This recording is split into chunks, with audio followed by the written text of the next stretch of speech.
Olá pessoal, ainda esse livro aqui, John Draine, Paulo, da editora Paulina de 1982, continuando aqui na página 69, ele vai falar sobre a parousia, né? Então ali na igreja de Tessalônica,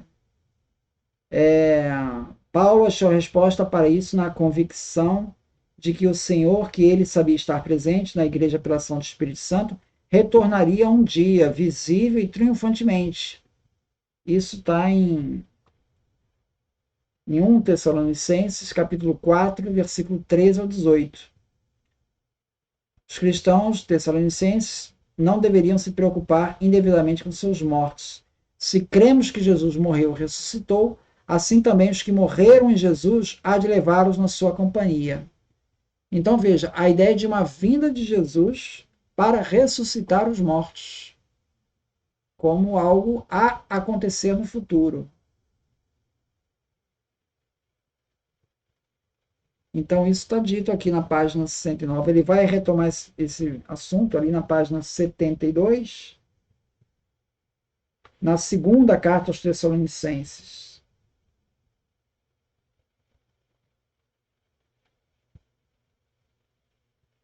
Paulo precisava dirigir-se aos cristãos tessalonicenses a advertência: não percais tão depressa a serenidade de espírito, e não perturbeis nem por palavra profética, nem por carta que se diga virgem nós, como se o dia do Senhor já estivesse próximo. Em 1 Coríntios, encontramos uma alusão a pessoas que supunham que a ressurreição já havia acontecido. Baseando-se nessa crença, entregavam-se a toda espécie de práticas imorais, mas é difícil estabelecer de maneira direta uma conexão com esses dois grupos. De qualquer forma, Paulo passa a destacar aqui que, a seu ver, a parousia de Jesus e suas consequências não era um acontecimento que pudesse ocorrer invisível misticamente, como se já tivesse ocorrido. Ao contrário, ele fixa firmemente na história sua própria esperança e claramente dá a entender que certos eventos históricos anunciariam a volta de Cristo. E volta a falar na página 91. Então você veja, 1 Tessalonicenses, 2 Tessalonicenses, e aqui também vai falar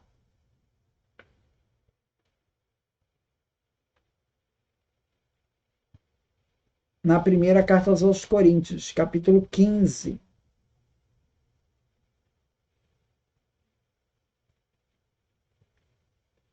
Ao fazê-lo, dá-nos o primeiro relato neotestamentário da ressurreição de Jesus. Então ele fala da ressurreição histórica de Jesus. Isso devia ser uma garantia de que os cristãos também seriam ressuscitados no último dia. Devido à centralidade da ressurreição de Jesus por toda a fé cristã, todo aquele que negasse espiritualizando-a em experiências místicas estava de fato negando a base da fé cristã. Se os mortos não ressuscitam, também Cristo não ressuscitou. E se Cristo não ressuscitou, vã é a vossa fé.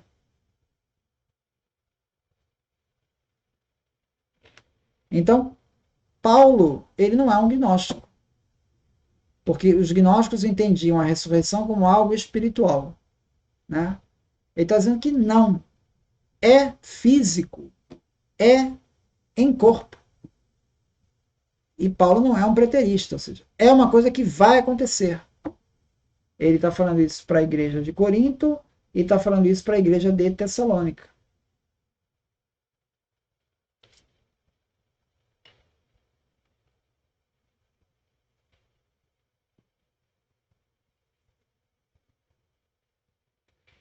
Outra questão, quando Paulo fala sobre o papel das mulheres lá nas cerimônias, né?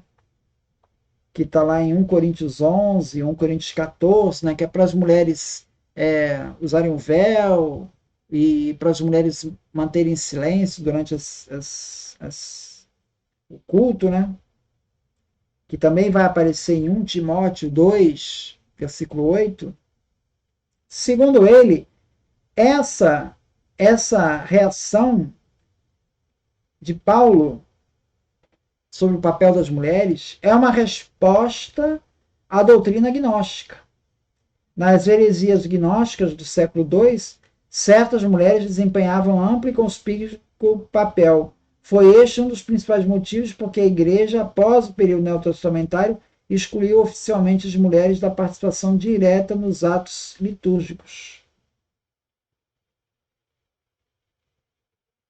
Tá? Então, especificamente, essa passagem de 1 Coríntios 14, versículo 33, 1 Coríntios 14, versículo 33 ao 35, que aparece assim: porque Deus não é Deus da confusão, senão de paz, como em todas as igrejas dos santos. A vós, mulheres, estejam caladas nas igrejas, porque não lhes é permitido falar, mas estejam sujeitas, como também ordena a lei. E se querem aprender alguma coisa, interroguem em casa seus maridos, porque é vergonhoso que as mulheres falem na igreja. Essa passagem parece haver nos antigos manuscritos do Novo Testamento alguns indícios de que essa passagem que eu falei talvez não faça parte do que Paulo originalmente escreveu. Poderia ter sido acrescentado mais tarde, numa época em que as mulheres gnósticas estavam encontrando a oposição da igreja em geral.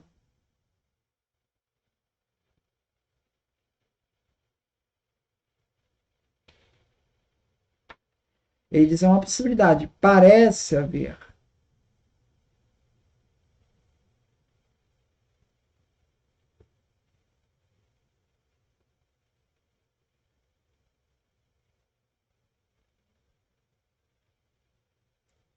Agora, o John Draine, ele vai dizer que isso é,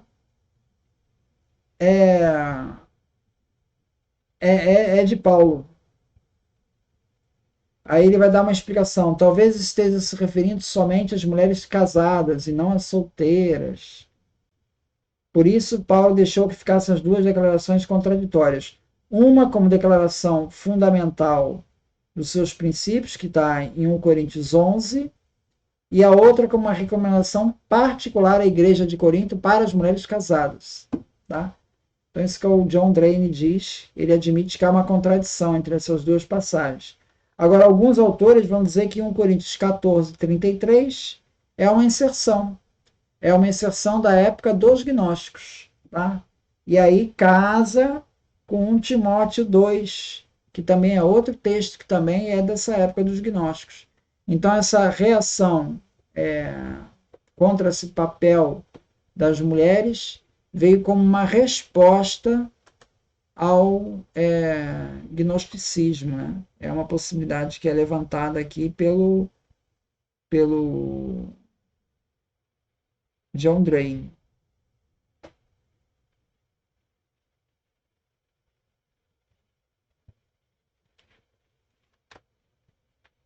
Outra questão que ele fala é na página 114.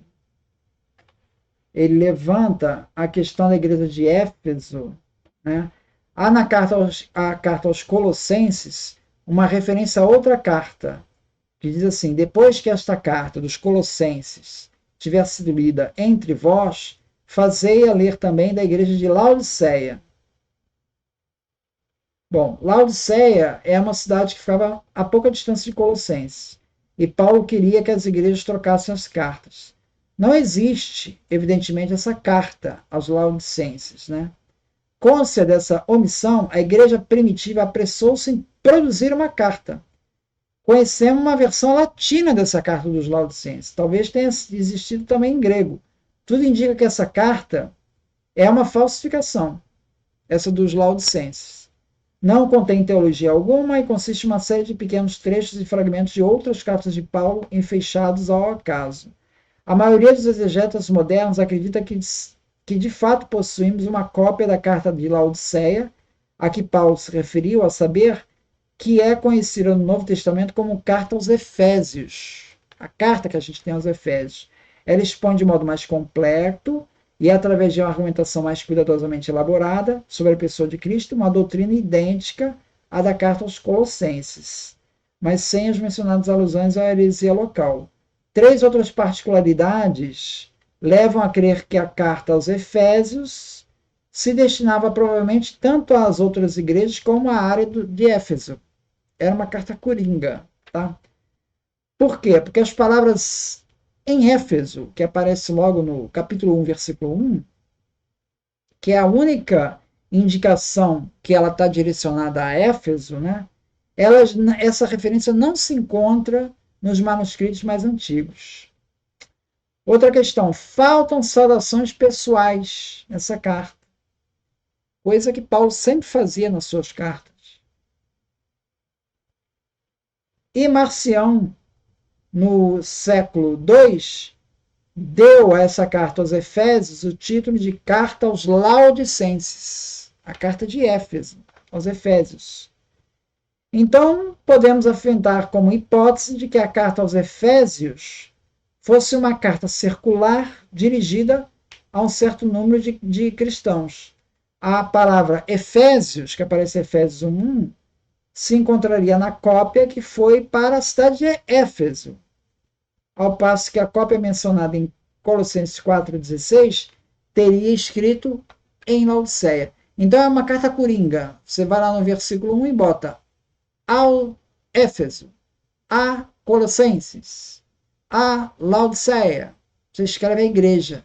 É a mesma carta, dirigida a N igrejas, porque é uma carta mais genérica de Efésios. Né? Ela não trata de uma questão local, de uma igreja local propriamente. Né? Então, essa é a conclusão aqui que ele coloca sobre essa carta de Efésios. Né?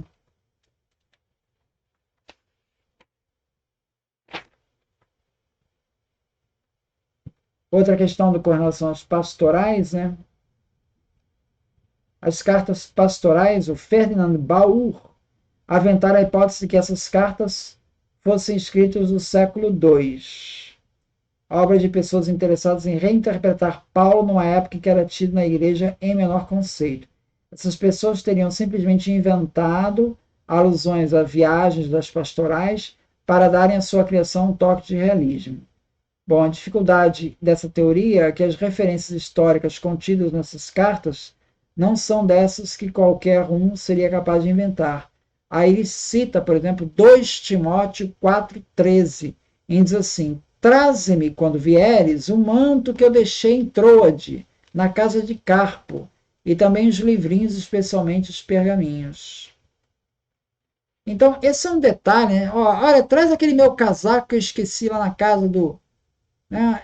Se o cara está inventando essa carta no século II, né? Poxa, ele ia inventar isso aqui.